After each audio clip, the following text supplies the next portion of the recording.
네, 마켓 트렌드 시간입니다. 한 주, 한 달 오늘 정리를 해보고 다음 주 어떻게 시장 대응하면 좋을지에 대한 팁들 들어보는 시간 지금부터 가져보도록 하죠. 교보증권 영업부 윤여민 팀장 지금 스튜디오에 나와 계십니다. 어서 오십시오. 네, 안녕하십니까. 안녕하세요.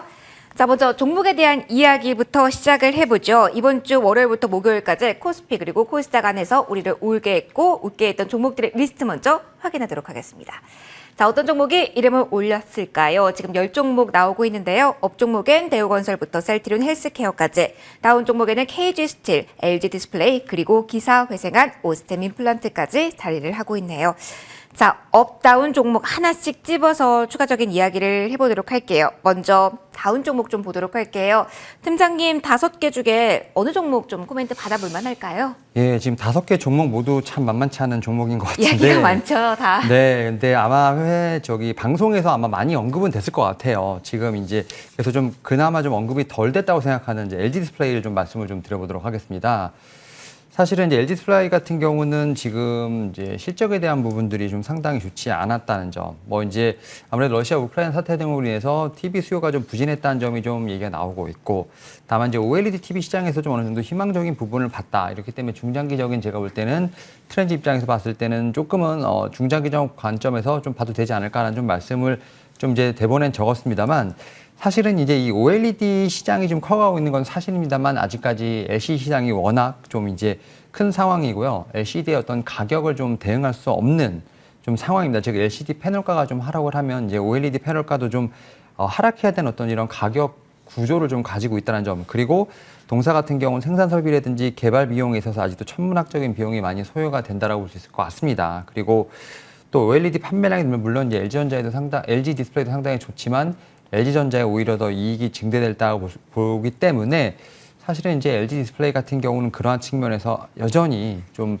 수혜를 받지 못하는 그런 종목이 아닐까 좀 생각을 합니다. 그러한 측면을 봤을 때 지금 이 종목 같은 경우 하락을 하고 지금 오늘 좀 살짝 좀 반등을 하고 있다만 이 종목 같은 경우는 좀 과감하게 좀 매도 의견을 좀 드리면서 추후에 좀 반등이 나올 때, 즉 이제 재무구조라든지 어떤 좀 상황이 매매 동향이 좀 좋아졌을 때 다시 한번 접근해 보시는 걸로 하면서 LG 디스플레이 같은 경우는 좀 매도 의견을 좀 말씀을 좀 드려보도록 하겠습니다.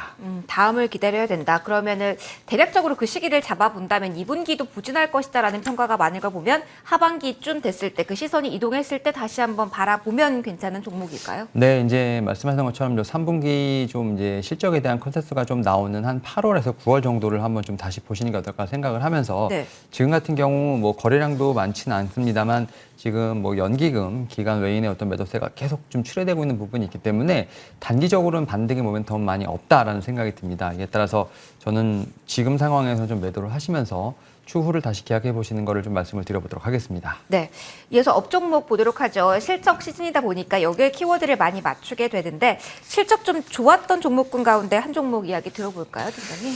사실은 제가 오랜만에 좀 이제 이 제약바이오 쪽에 대한 좀 말씀을 좀 드려보도록 하겠습니다. 바로 이제 ST팜이라는 종목을 좀 말씀을 드려보도록 하겠는데, 일단 어제 좀 실적이 나왔고, 그 다음에 영업이익과 이제 순이익 같은 경우 흑자전을 했다라고 좀 볼 수 있을 것 같은데, 최근에 보게 되면 이제 올리고핵산, 이제 치료제 관련돼서 원료 사업에 대한 부분에서 좀 매출이 상당히 좋았다고 볼 수 있을 것 같습니다. 지금 이 회사 같은 경우는 이와 관련돼서 캐파를 좀 많이 키우고 있는데, 어떤 희귀 질환에서부터 만성 질환까지 좀 개발 영역이 좀 확산이 되면서 좀 올리고핵산 원료 수요량도 분명히 늘어나지 않을까라는 좀 생각을 하고 있고, 그리고 현재 이 회사 같은 경우는 뭐 다들 아시겠지만 이런 올리고핵산 관련된 어떤 모멘텀보다는 mRNA 좀 이제 코로나19 백신 관련된 어떤 임상을 좀 상당히 기억을 많이 하실 것 같습니다. 여기에 지금 에이즈 치료제도 지금 신약을 개발하고 있는 부분이 있는데요.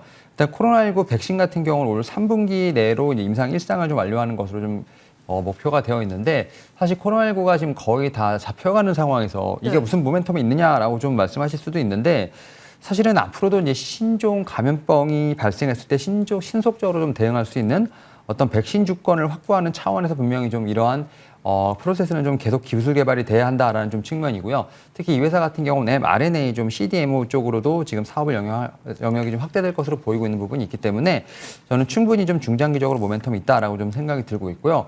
사실 지금 뭐 뉴스에는 잘 나오고 있지는 않지만 에이즈 치료제 같은 경우도 제가 볼 때는 또 하나의 모멘텀이 되지 않을까 좀 생각을 하면서 일단 실적에 대한 기대감, 여기에 좀 다양한 포트폴리오를 좀 구성하고 있는 부분이 있기 때문에 이 종목 같은 경우 중장기적 관점으로도 충분히 제가 매력적인 종목이 아닐까 좀 말씀을 말씀을 드려보도록 하겠습니다. 이 변화의 방향성에 주목을 해볼 만하다라는 조언 함께 주셨습니다. 종목 이쯤에 정리를 해보고 이제 다음 주 방향성 좀 예측을 해보도록 하겠습니다. 팀장님, 다음 주에 이벤트가 정말 많습니다. FOMC라는 가장 큰 산이 있고요. 그런데 뭐 우리는 어린이날이다 보니까 직접적으로 반영을 할 수가 없어서 월, 화, 수 이렇게 포지셔닝을 좀 해야 될 것 같거든요. 일단 어떤 흐름을 예상하시는지 저희 포지션 어떻게 구축해야 되는지 조언 부탁드릴게요. 일단 오늘이 4월 마지막, 네. 그렇죠. 그리고 이제 다음 주부터는 5월이 좀 시작이 되는데 이 셀인 메이라는 좀 비관론이 있죠. 5월 같은 경우는 사실은 좀 쉽지 않는 보통 전통적인 장이라고 볼 수 있을 것 같은데 말씀하셨던 것처럼 5월에 FOMC에서 빅스텝 관련된 얘기도 나왔고 사실 근데 지금 1분기부터 그러니까 1월부터 정확히 말씀드리면 매를 너무 많이 맞았기 때문에 네. 지금 저는 코스피 같은 경우 지금 이제 2,600선을 좀 다시 한번 지지받고 올라오는 모습을 보면서 저는 이제 뭐 2,600선 이제 PBR 기준으로 한 1.0배 지금 하방 지지력은 좀 공고하지 않을까라는 좀 생각을 하고 있습니다. 에 따라서 최근에 너무 이제 주가의 변동성이 너무 심하다 보니까 혹은 투매에 네. 좀 많이 참여하시거나 혹은 뭐 현금 보유를 좀 하시는 분들이 많으실 것 같은데 저는 2,600선의 좀 하방 지지력이 공고하다는 측면에서 봤을 때 여전히 저는 매수의 타이밍이 아닐까 좀 생각을 하면서 그런 측면에서 저는 오히려 좀 흔들릴 때마다 좀 계속 분할 매수를 해가시는 게 어떨까라고 말씀을 좀 드려보도록 하겠습니다. FOMC 그러면 후까지 좀 기다렸다 매수 아니면 그 전이라도 좀 모아가는 전략은 유효할까요?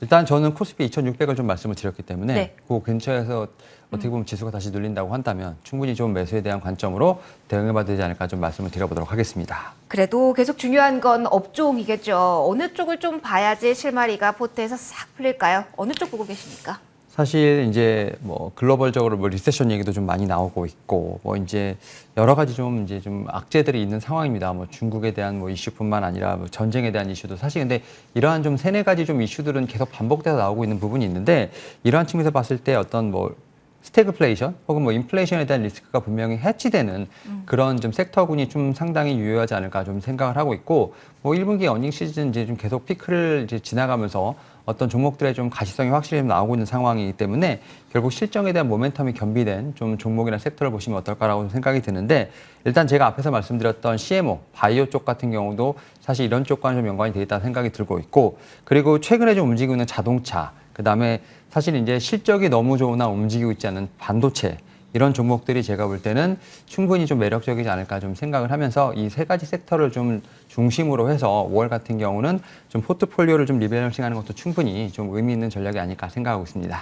그럼 좀 좁혀가 보죠. 종목으로 본다면 어떤 종목을 저희가 관심 리스트에 올려놓으면 좋을까요? 일단 저 오늘 좀 2차 전지 종목 중에서 약간 좀 숨겨진, 네. 좀 잘 알려지지 않은 종목을 좀 말씀을 좀 드려보도록 하겠는데요. 바로 이제 대오A라는 종목이라고 말씀드릴 수 있을 것 같습니다. 지금 알루미늄 아변 전문 기업이라고 말씀드릴 수 있을 것 같은데 사실 이제 주방용품, 전기전자 제품 이런 쪽에서 좀 제품을 좀 생산하는 회사라 말씀드릴 수 있을 것 같고 사실 이제 이 고품질 이제 주방용품 소재 시장에서는 독점적인 지위를 좀 영위하고 있습니다. 70년 동안의 어떤 역사적인 기술을 좀 자랑하고 있는 회사인데 이 회사가 2018년에 지금 전기차 배터리 케이스를 개발하면서 2차 전지 소재 사업으로 좀 뛰어들었습니다. 특히 이제 알루미늄 같은 경우 2차 전지 원가의 50%를 지금 어떻게 보면 차지하는 양극재 핵심 원료라고 볼 수 있을 것 같고 이 이제 회사 같은 경우는 이런 소재를 지금 배터리 3사, 국내 배터리 3사에 지금 제공을 하고 있다 말씀드릴 수 있을 것 같습니다. 특히 이제 지난해 2차 전지 사업 같은 경우는 매출이 전년 대비 64% 이상 성장을 하면서 아마 올해도 전방 사업의 좀 전방 시장의 사업이 커에 따라서 같이 좀 매출이 올라갈 수 있지 않을까 좀 생각을 하고 있고요. 또 철도 산업 분야에서도 상당히 좀 현대로템과의 긴밀한 협조가 좀 이루어지고 있는 부분이 있기 때문에 싱가포르 등의 좀 해외 매출이 좀 지속적으로 기대가 된다 말씀드릴 수 있을 것 같습니다. 좀 오늘 좀 살짝 좀 반등이 나왔던 부분은 뭐 시장의 영향이 아닐까 좀 생각을 하는데 여전히 좀 매수권이라고 좀 말씀을 좀 드려보도록 하겠고요. 목표가는 3,730원 그리고 손절가는 2,760원으로 타이트하게 말씀드려보도록 하겠습니다. 2차 전지 중에서도 간 쪽이 아니라 이제는 조금 덜 오른쪽도 볼 시기가 왔다? 네, 맞습니다. 그렇게 정리를 해드리도록 하겠습니다. 지금까지 교보증권연령부 윤여민 팀장과의 시간 함께 하셨습니다. 팀장님 고맙습니다. 네, 감사합니다.